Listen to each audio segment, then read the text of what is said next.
Hello there, Carrie Varela here. I am the founder of the Reiki Healing Society, and it's so wonderful to have you. And thanks for joining me on this video where I'm going to share with you some joy from Japan, highlights from my pilgrimage to the Sacred Sites of Reiki.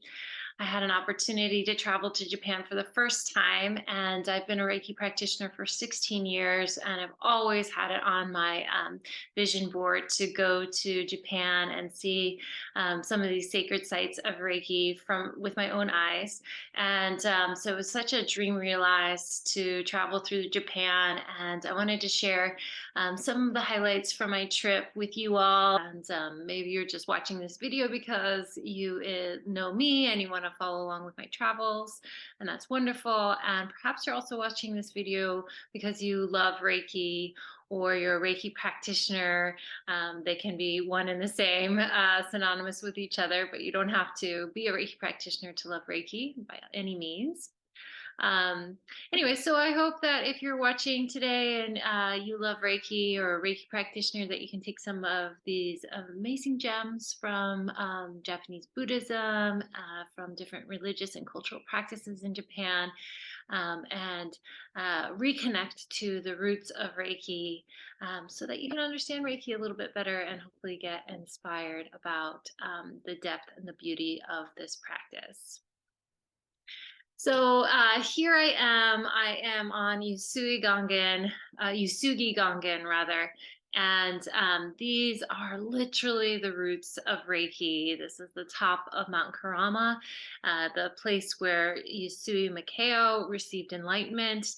And I've been a Reiki practitioner for 14 years now. Reiki's been in my life for 16 years. And this is my first opportunity to go to Japan, first opportunity to experience all of these beautiful sites with my own eyes. And this is a big moment for me. I can't really describe that feeling, but kind of like cloud nine, just being here amongst the roots of Reiki was so meaningful and so potent, so powerful.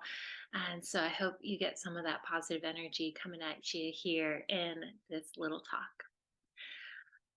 All right, so moving on, I'd love to acknowledge a few people that made this tour happen and made it so meaningful. First off, I'd love to acknowledge Bruce Taylor, and he was the one who organized this tour through the Sacred Sites of Reiki.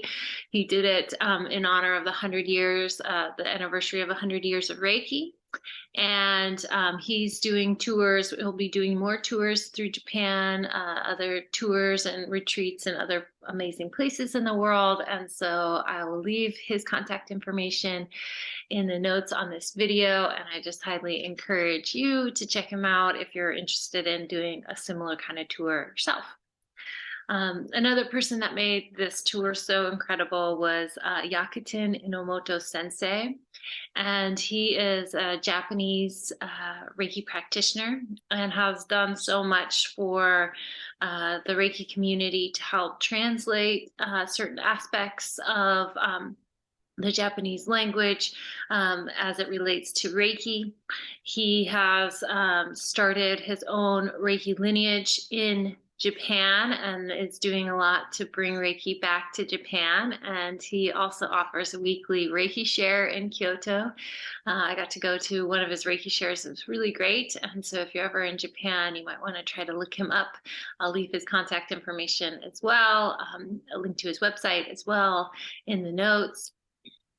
And also, I want to acknowledge my husband who went with me on this trip, and he didn't go on the tour with me through the Sacred Sites of Reiki. He got to do his own thing. But truly, it was really awesome to go on the journey with him. We left our young kids at home with some family and that time for ourselves, and to be able to immerse ourselves in this beautiful land in Japan was really magical. So I'm super grateful that we had a chance to do it together. So here I am. I'm arriving into Japan, and Japan is such an interesting place. For the most of this talk, I'll be chatting about more of these historic and spiritual roots of Reiki, but Japan is like anywhere perhaps, is that there's this huge dichotomy and mixture of nature and sacredness and age and culture, but then also this modern life that we're all living. So when I arrived to Tokyo, Princess Peach greeted me saying, "Welcome to Japan." And then the booze, came in and said, "Have a great time." And that's what we did, of course, had a great time. The first thing that I really got to see in Japan was the Tokyo National Museum. And I'm taking some gems from the Tokyo National Museum because I think they really set the stage of so giving you some background onto what I experienced on Mount Kurama and gives you a better, holistic picture of what's happening in Japan as it relates to particularly Buddhism, but also Shugundo practices, and Pure Land Buddhism, a specific sect of Buddhism that the founder of Reiki, Usui, who's a lay Pure Land Buddhist monk, and he was also a Shugundo practitioner. So both of these aspects of Japanese culture and religion really fed in to practices of Reiki.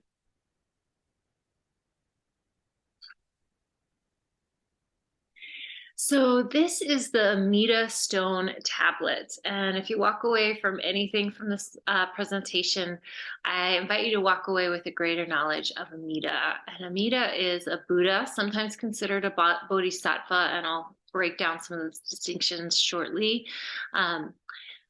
But here is a tablet to the Buddha Amida. I often personalize it as a female, but all of the Buddhas are neither male nor female. They have they and their pronouns. But I often associate her with that feminine energy. So this came from a period in Japan over 500 years ago. And this symbol of the Buddha Amida is the basis for the second Reiki symbol, Seiheki. And Buddha Amida is the main deity in Pure Land Buddhism. And so Buddha Amida greets you in the Pure Land. She is a Buddha in the sense that she has achieved enlightenment and is no longer incarnating on Earth. So she's not here with us on Earth to support our process, but she is the one who greets us in the land of the West, where the Pure Land resides. And the Pure Land is a place of bliss, of enlightenment, of a deeper level of nirvana that we can all be reborn into. So the Buddha Amida greets us there, and there's some more about this symbol that's really essential to understand if you're trying to link the connection between these symbols and Buddhas in Japanese Buddhism to some of the practices that we use within Reiki. But the symbol itself represents Buddha Amida, but also it represents Kannon, and Kannon is kind of like her daughter. So Amida is again in the Pure Land, and not incarnating on Earth, but yet she has so much compassion for everybody on Earth that she shed a tear, and inside of that tear, the Buddha Kannon, or Bodhisattva Kannon, is born. And Kannon is associated with or equivalent to Kuan Yin. And so she's this Bodhisattva of compassion. And as opposed to Amida, who's in the Pure Land, Kannon is here with us, reincarnating on Earth as a Bodhisattva. And so you'll see some references to her, but that's something about the depth of this symbol, her, that we see as is associated with Buddha Amida. And then this is the Dainichi stone tablet, and this stone tablet comes almost 800 years ago. It represents a symbol of the Buddha Dainichi of the Diamond Realm, and this Buddha is clearly correlated with the fourth Reiki symbol, Daikomyo. And so I'll speak a little bit to Buddha Dainichi throughout my little chat today. Another beautiful icon from the Tokyo National Museum is this depiction of Kanan. And so Kanan is again the bodhisattva that was born from the tear of Amida, and she is often depicted with 1,000 arms. And the idea behind the 1,000 arms is that she's here to help as many people as she can. She is surrounded by 4 of the wisdom kings, and the wisdom kings are all within a hierarchy within the Japanese pantheon of Buddhas, and so I'll break that down shortly. But the wisdom kings are fierce, somewhat aggressive, and violent, but their intention is good. These 4 wisdom kings are aligned around the 4 directions. And then there's a 5th wisdom king that's not, an image of him is not pictured here, but his name is Fudomayo, and he is the 5th of the wisdom kings, or the 5th wisdom king, and he's the king of all of the other 4. So he's the most powerful of them all. And he is literally everywhere in these sacred sites around Reiki. And his importance in the underlying cosmology of Reiki, really, we can't diminish it. But Fudo is all about burning away attachments that keep us locked in chaos and trauma and struggle. And he also supports the Buddha Amida to bring us into the Pure Land. He is like the pathway that brings us into the Pure Land. So as promised, a little bit about the Buddhist pantheon in Japan.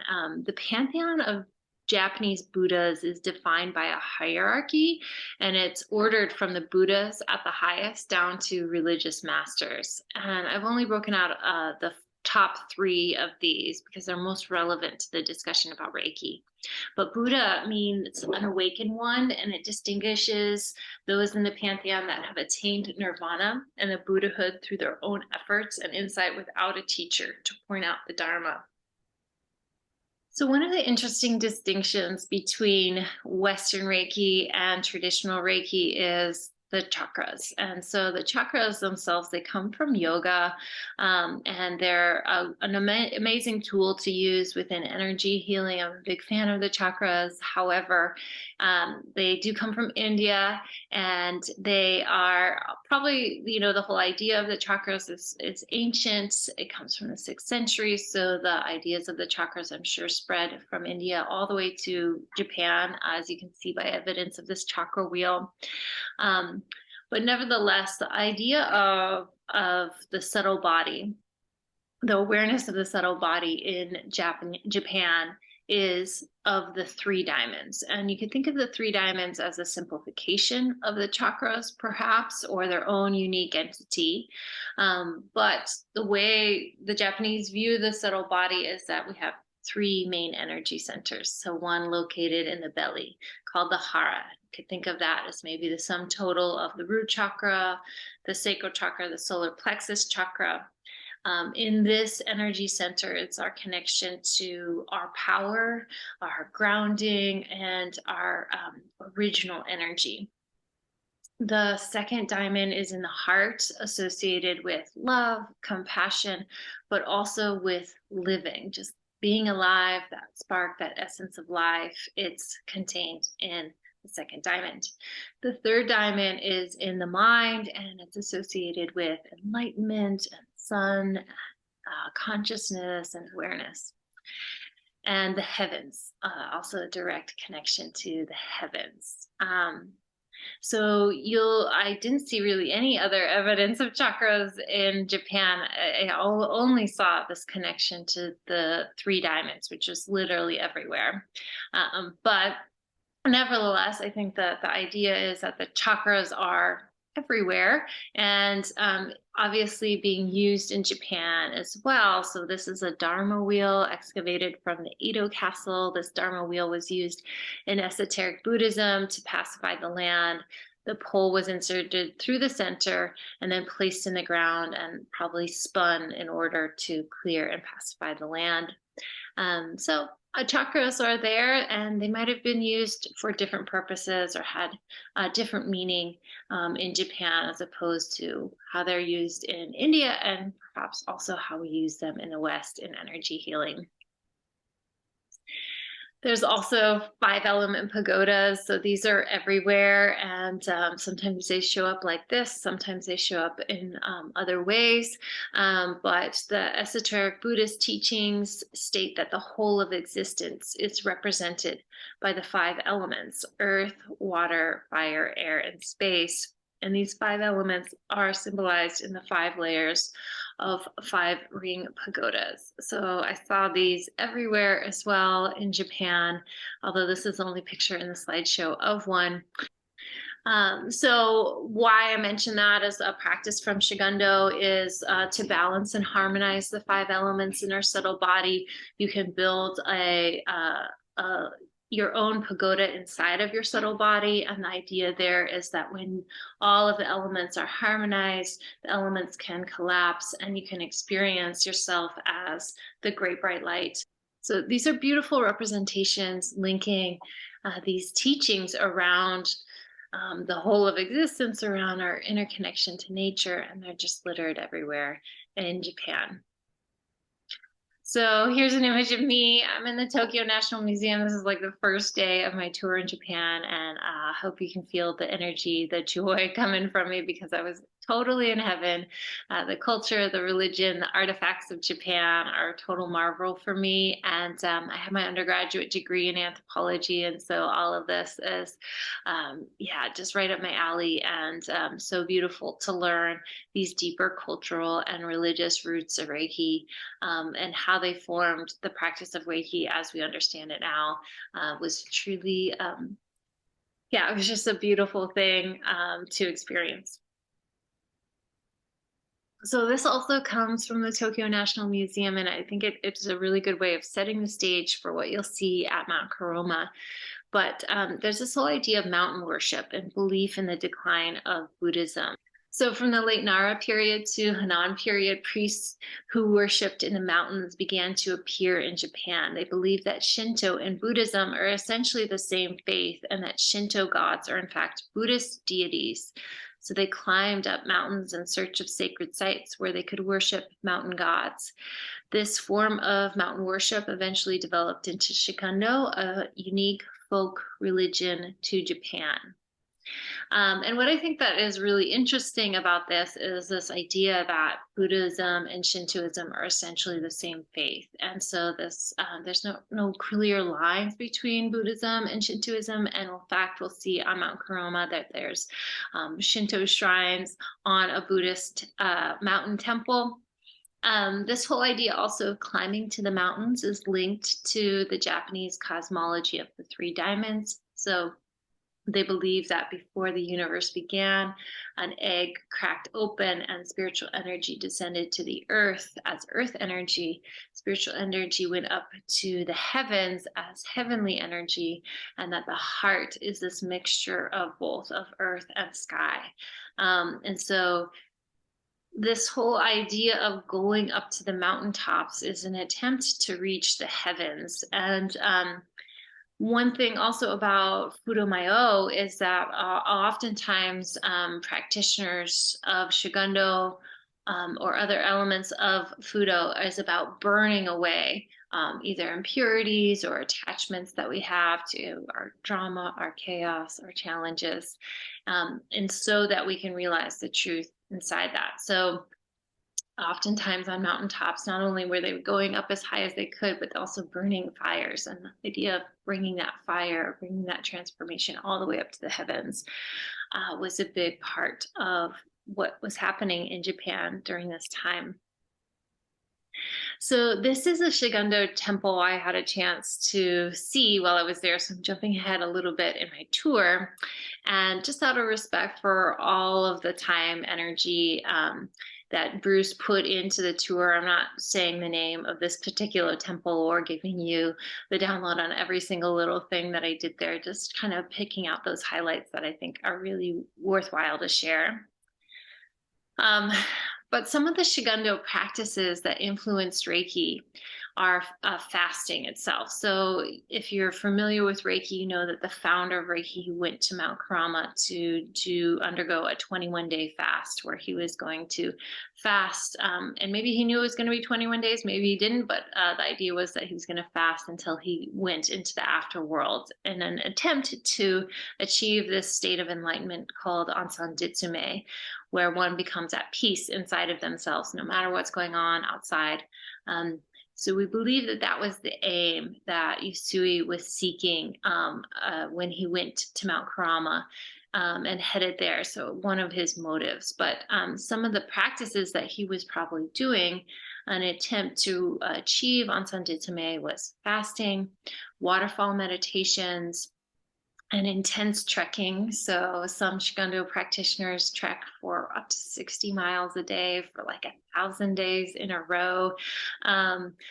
Crazy stuff, crazy feats of physical challenges, and just the whole idea of mountain aestheticism. So mountain aestheticism, this idea that we need to escape from our day-to-day life to go find spirit, to go find a realization of the self. So all of these are kind of wrapped up in Shikondo practices. The motive for heading to the mountain from Usui was to dissolve the senses, to release attachments, to realize the self. And also, of course, Ansan Ditsume was part of that too.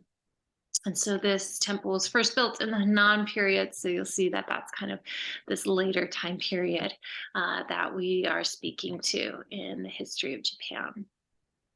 And then here is some traditional dress of Yamabuchi. So one really distinguishing characteristic is that they wear these sandals made out of grass, and obviously pretty flimsy, but they were doing these like really intense physical activities on the mountain, including walking 60 miles a day. So if you can imagine, walking in grass sandals was quite a feat. Another thing about the traditional dress of Yamabuchi, it's not pictured here, but they often are carrying conch shells.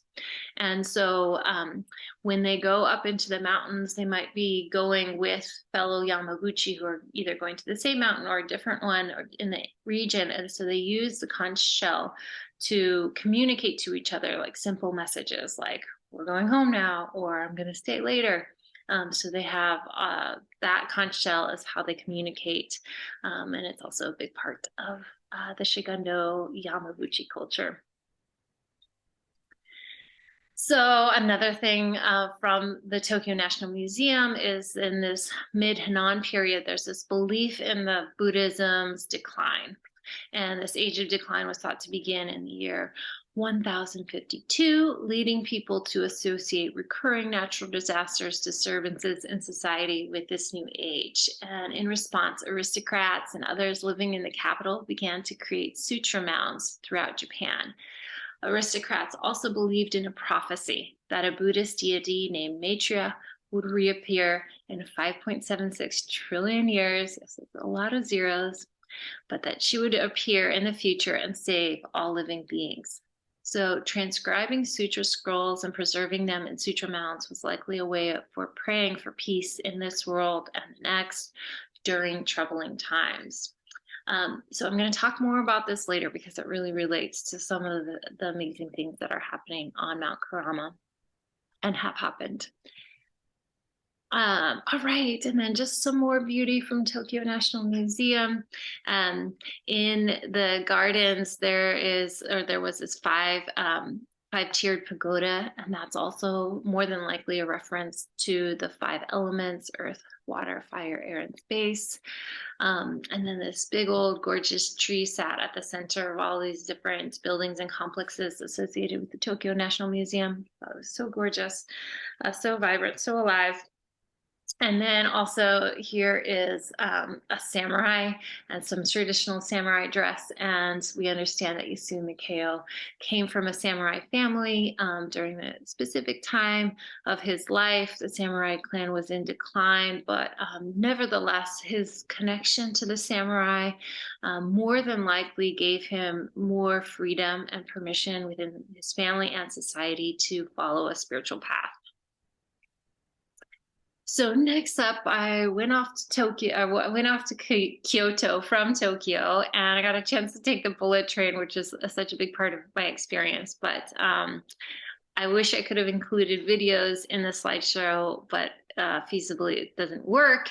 But you can see the bullet train is this like really futuristic, incredible technology, and the whole transportation system in Japan was really something to witness and experience. It's incredible how they get people around so efficiently, but this train goes over 200 miles an hour. It's super fast. It was a big part of our experience for sure.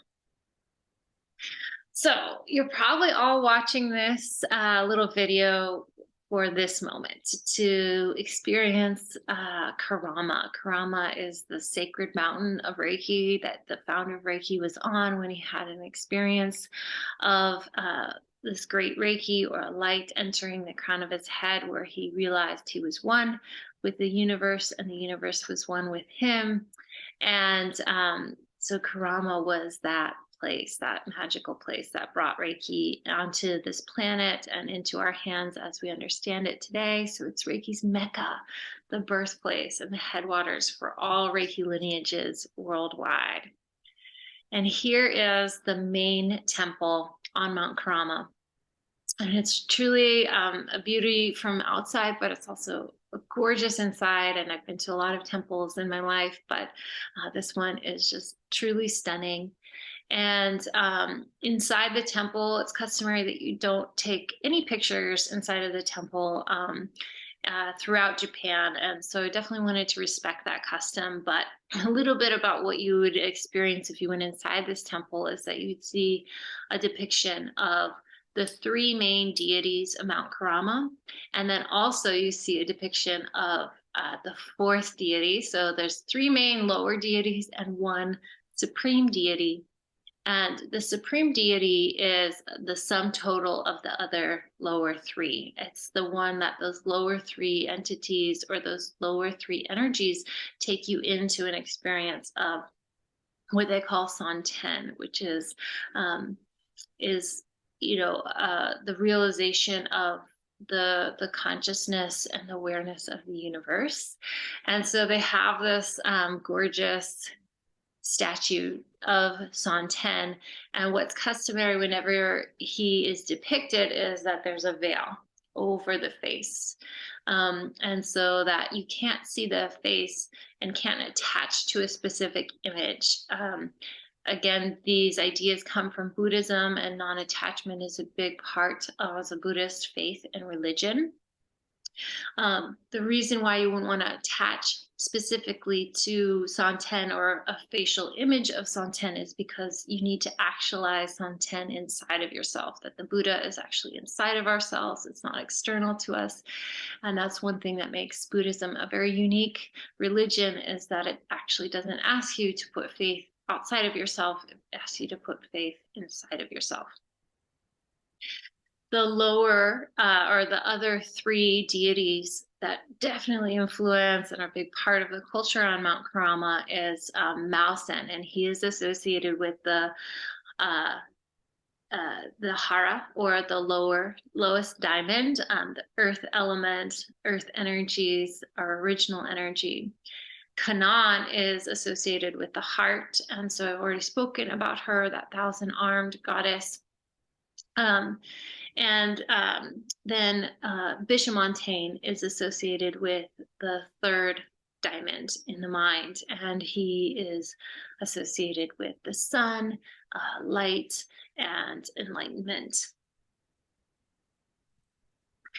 So one of the first things you see once you get off the subway to Mount Kurama is this picture of Tengu. And this is a picture of all of my fellow Reiki pilgrims. We're having such a great time. All of us, our first moment experiencing Mount Kurama, so we were all flying really high. But if you could see this photo from a different lens, you'd see that his nose is really long. The Tengu's nose is really long. And the Tengu are like mountain spirits. They're mountain spirits that dwell inside of the forest, and they're a little mischievous, a little malevolent, but their intention is good. Their intention is to show you and illuminate your fears, ultimately so that you can overcome them. And so this whole idea of Tengu in the mountains is throughout Japan, but there's a lot of emphasis on Tengu on Mount Kurama. Here's the main entrance to the temple, and along the path going up the mountain, there's all kinds of little shrines and little things to stop and see along the way. I'll point out some of these, but as you go inside of the temple gates, you're greeted by Kanan. She's here, and this is like a flowing fountain of water. So almost near almost all of the temples, there'll be this water element, and that idea of flow or movement of energy or purification that's water symbolizes. That's a part of it, or a connection to the 5 elements as well.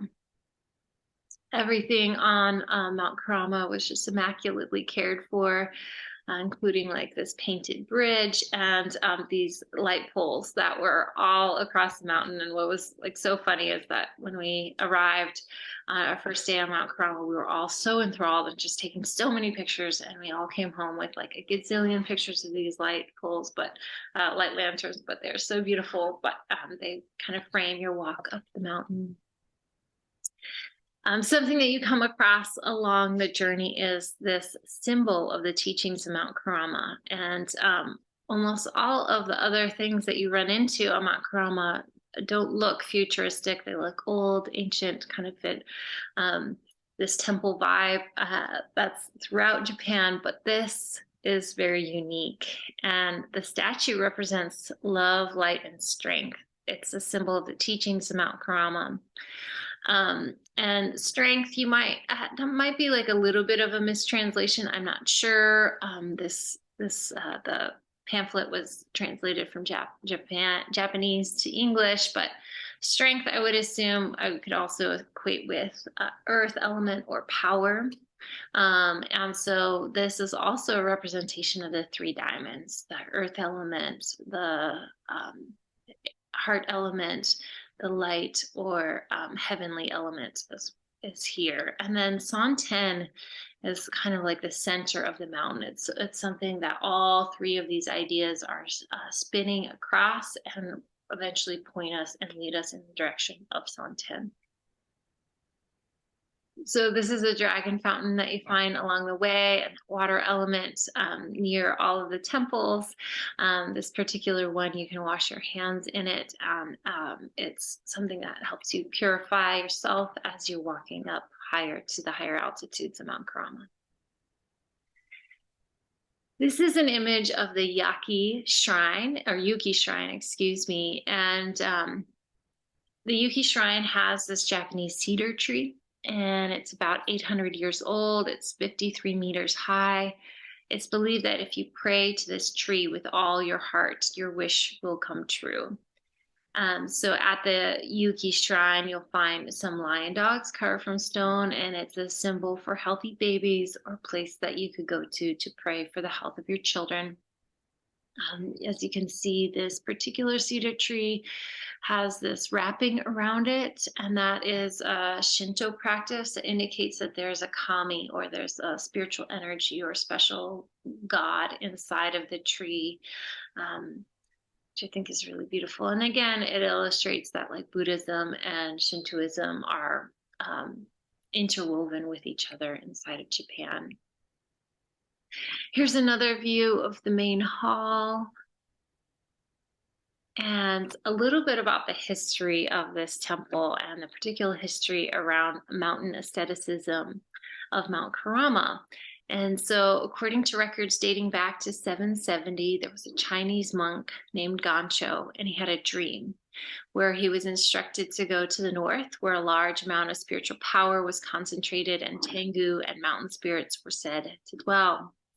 On his way, he became hopelessly lost until a god appeared to him in a dream and instructed him to look into the sky in the east in the next morning to behold a miracle. And when he did so, the monk was shocked to see a white horse carrying an empty saddle, and he followed that horse until he arrived on the mountain that would be called Mount Kurama. And it's spelled with the kanji characters for horse and saddle. And also, Gancho set up a camp there, but he was soon intent on a demon who was a female Oni demon who was set on devouring him. The monk tussled with the demon and fled from her, seeking refuge in a hollow tree where he began praying for salvation. In an answer, the guardian of the north, or Bishamontaine, exterminated the demon. And in thanks to Bishamontaine, Gacho established a small hermitage on the site in order to strive for enlightenment and worship this heavenly king. So according to another legend, on the first day, the first month, and the first year of the tiger in the Chinese calendar, Bishamontaine descended down from the sun to Mount Kurama and took residence in the temple, along with 2 tigers for protection. So in front of the main hall on Mount Kurama, there's 2 tigers framing the temple, and that's really unique to Mount Kurama. Most temples in Japan have lions protecting or guarding the temple. So there's a lot of little nuances about Mount Kurama that make it very unique to a lot of different temples and mountain worship in Japan. And so in 1947, Mount Kurama was traditionally oriented with Tendai Buddhism, but in 1947 it broke apart from Tendai Buddhism, and now it's its own religious sect and not associated with Buddhism at all. Okay, so here you can see some of that. So that I was speaking to. So there's this tiger outside of, or protecting one corner of Mount Kurama, and there's another one on this side. And then there's this big symbol in the center right in front of the temple. And so I'm placing my hands on the triangle, and the triangle represents the 3 diamonds. Around the triangle is a 6-pointed star, and that represents a dissolution of the senses. And there's 5 traditional senses, right? But the 6th sense is the mind as well. So a dissolution, a disconnection from all of our mental chatter, activity, thoughts that kind of cloud up our consciousness, awareness of our being. So all of that is this geometric pattern, really beautifully represented at the center of the main hall, right in front of the main hall. Here are some of the mountains surrounding Kurama, just gorgeous views from these mountains. You can't see it with a static picture, but you know, when the wind is blowing and even just a gentle breeze in the air, it looks like the trees, the tops of the trees are like swaying in the wind. It's almost as if they're breathing, or it's kind of like almost a psychedelic experience. So we geeked out quite a bit on that. Just seeing and witnessing the trees breathing on the mountains was definitely a beautiful meditation I experienced in Mount Kurama.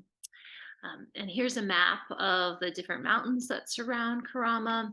And so again, there might be like a whole bunch of Yamabushi on the mountain and on the different mountain peaks, and they're like communicating to each other through signals they've developed with conch shells. Flowers blooming everywhere. I was there right in the beginning of May, and so there's just beautiful flowers in bloom, these orchids, wisteria. And then once you've been to the main hall, you can keep going up the mountain all the way to the top, which is called a Yasugi Gangen. And this kind of takes us deeper into some of the cosmology of Mount Kurama. So you've already seen this picture, but me amongst the roots of these cedar trees on the top of the mountain. So this is like the saddle part of Mount Kurama. And here the ground is really hard because it's the top of the mountain. And cedar trees in general have shallow roots that spread out, far out, but not very deep. But here, because the mountain's so hard, the roots are uplifted from the land, And if you know the story of the founder of Reiki's enlightenment, you know that he received this great Reiki as a gift, and he was so excited. He was filled with energy even after he'd been fasting for 21 days. And he started running down the mountain, and he tripped on perhaps one of these tree roots and stubbed his toe or broke his toe. And he put his hands over his foot, and a healing energy moved through his hands. And he realized that not only had achieved this level of enlightenment that he had been seeking, but that the universe gave him this gift of healing with it as well. So all really pivotal moments in the formation of Reiki as we understand it. And here's Reiki's birthplace. After you go over the saddle, there is a temple to Fudo Mayo, located down on the other side of the mountain, and it's just a beautiful, immaculate temple. And Fudo said to be, somewhere in there and helping us, all people on their path to dissolve away again or burn away those attachments that we have. In doing so, we move closer and closer towards the Pure Land. Right in front of the Fudamayo temple was this geometric pattern, and there was 3 of these little guys, and those represent clearly the 3 diamonds. And if you take a closer look at it, you can see that there's the 3 diamonds even inside the symbol. So earth, heart, and heavens, and that they're spinning. And so that's indicative of the movement or flow of energy. And when there's movement and balanced flow of those 3 energies, you could also think of it as power, love, and light. When there's movement, it takes us to Santen, which is the supreme deity represented by the outermost circle. And so with one of these in the center here, it's like the radiant energy of Santen, or a realization of our own Buddha nature inside of us. And then my husband's an amazing photographer. So he took this image, and you just see these tracing lines of diamonds across the path near this temple.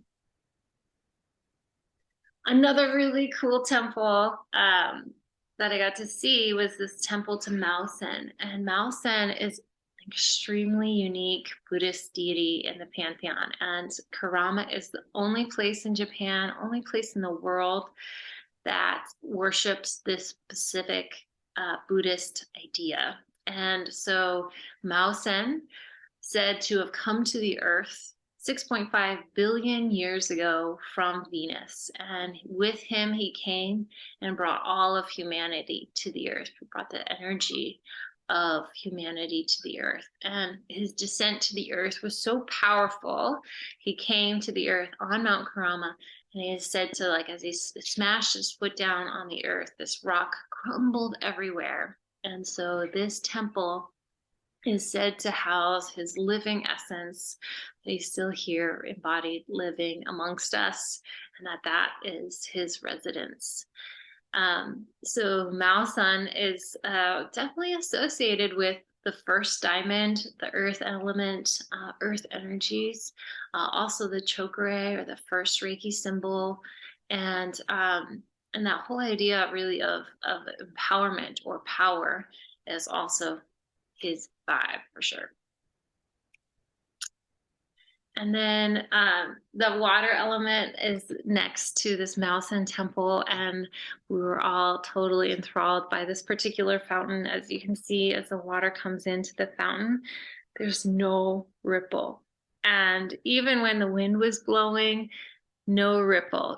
Like the water swayed, but no ripple as the water entered the fountain. And you can think of that literally or as a metaphor. You can think of Maosen literally or as a metaphor, but this idea of no ripple, so water lands in the fountain, is this idea of Onsan Ditsume, or a peaceful, calm mind, and that we need that. We need that peaceful, calm mind in order to heal and in order to find realization of the self. This picture shows the cosmology of Mount Kurama. So Maosen is said to come from Venus.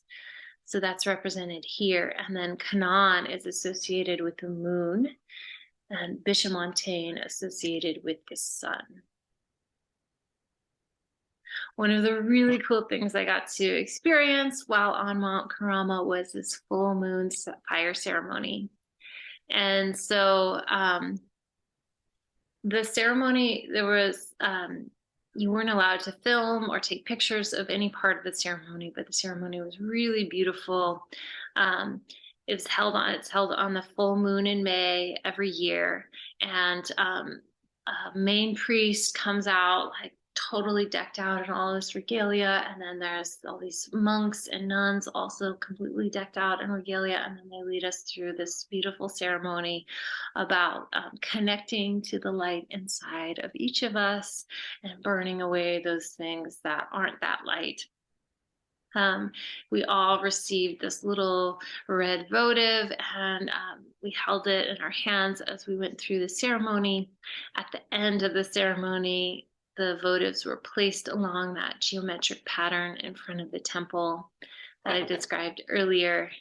And here's an image of the full moon coming out and blessing us with its presence that night. So truly a magical, once-in-a-lifetime experience.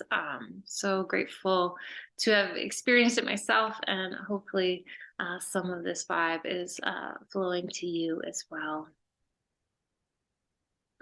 Just a different image of the temple all lit up at night, and the lanterns all lit up on the path down the mountain.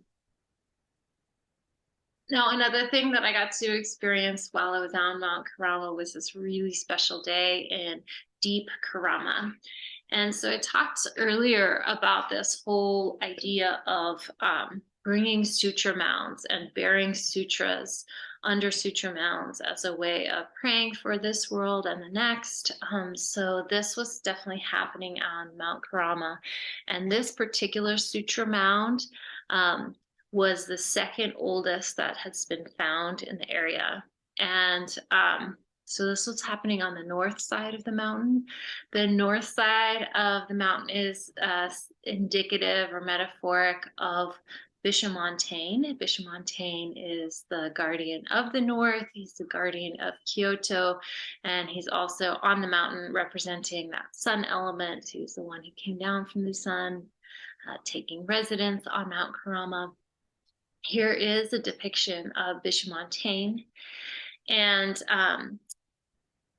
we got to see this particular sutra mound, and also next to it was a temple that a recent couple became patrons of. A couple from Kyoto became patrons of, and they were kind of reinventing or reopening that particular temple. And so on this evening in Mount Kurama, we had a ceremony given to us from a Buddhist monk, and then we were serenaded by this beautiful music from Hiroki Okano. And Hiroki Okano is a world-renowned musician. He's also a Reiki practitioner. And yeah, the energy in the space was just beautiful and quite powerful. It took us to a really beautiful place.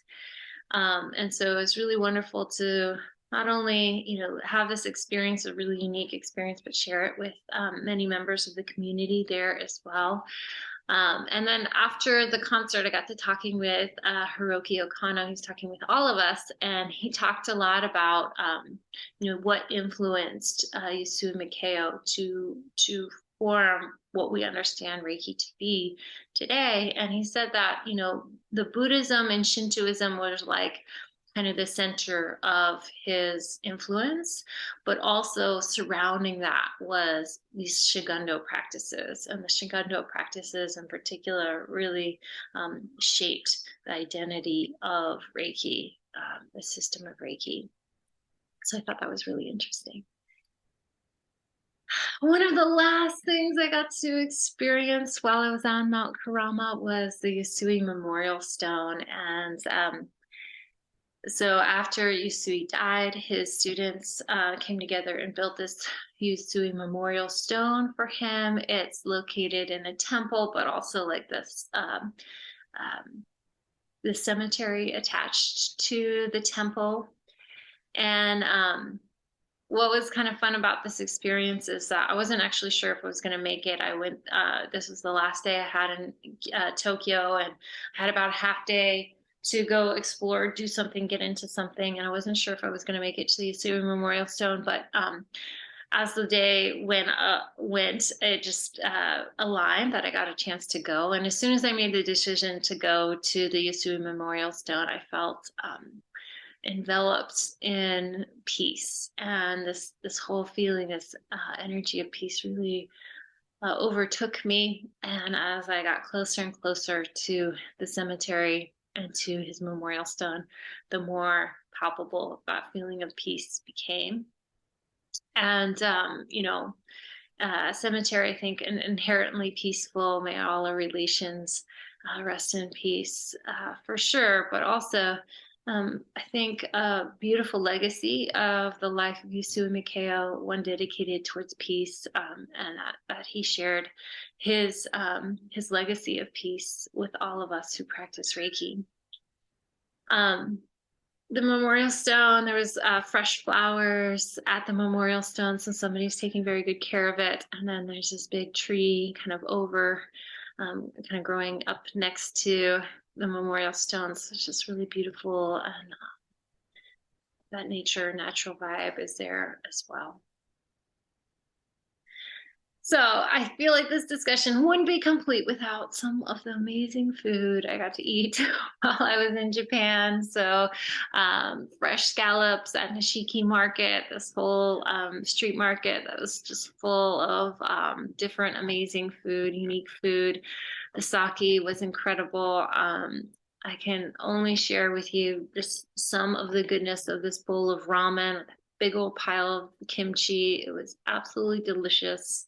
And then the matcha latte was wonderful as well. So if you ever get a chance to go to Japan, if you've been there, you know that the food is a big part of the experience. So one more time, I want to acknowledge Bruce Taylor, who put together this amazing tour through the Sacred Sites of Japan. I want to acknowledge Inamoto Sensei, who gave us several lectures and was there with us several parts of the tour. And he provided this really rich perspective on Reiki that comes from a Japanese perspective. So really honor him for all that he shared with me.